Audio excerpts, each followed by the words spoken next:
Hello दोस्तों, कैसे हैं आप। मैं हाजिर हूँ फिर से एक नई कहानी के साथ। चलिए दोस्तों, कहानी को शुरू करते हैं। आज के कहानी का शीर्षक है सोने का पहाड़। एक बार की बात है कि श्री कृष्ण और अर्जुन कहीं जा रहे थे।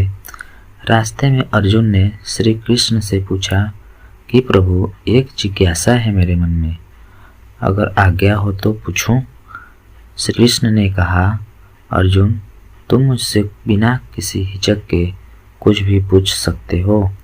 तब अर्जुन ने कहा कि मुझे आज तक यह बात समझ नहीं आई है कि दान तो मैं भी बहुत करता हूँ, परंतु सभी लोग कर्ण को ही सबसे बड़ा दानी क्यों कहते हैं। यह प्रश्न सुन श्री कृष्ण मुस्कुराए और बोले कि आज मैं तुम्हारी यह जिज्ञासा अवश्य शांत करूँगा। श्री कृष्ण ने पास में ही स्थित दो पहाड़ियों को सोने का बना दिया। इसके बाद वह अर्जुन से बोले कि हे अर्जुन, इन दोनों सोने की पहाड़ियों को तुम आसपास के गांव वालों में बांट दो। अर्जुन प्रभु से आज्ञा लेकर तुरंत ही यह काम करने के लिए चल दिए। उसने सभी गांव वालों को बुलाया और उनसे कहा कि वह लोग पंक्ति बना ले। अब मैं आपको सोना बांटूंगा। और सोना बांटना शुरू कर दिया। गांव वालों ने अर्जुन की खूब जय जयकार करनी शुरू कर दी। अर्जुन सोना पहाड़ी में से तोड़ते गए और गांव वालों को देते गए। लगातार 2 दिन और 2 रातों तक अर्जुन सोना बांटते रहे। उनमें अब तक अहंकार आ चुका था।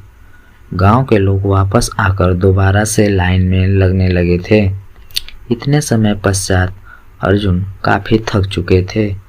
जिन सोने की पहाड़ियों से अर्जुन सोना तोड़ रहे थे, उन दोनों पहाड़ियों के आकार में जरा भी कमी नहीं आई थी।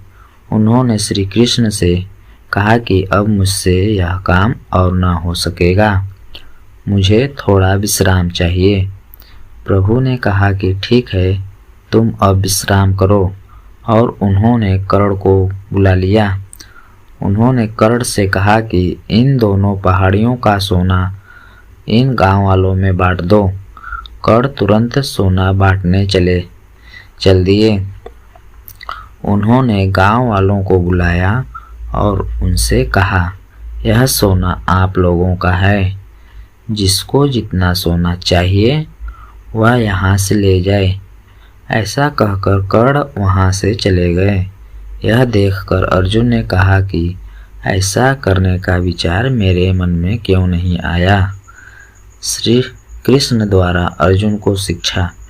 इस पर श्री कृष्ण ने जवाब दिया कि तुम्हें सोने से मोह हो गया था।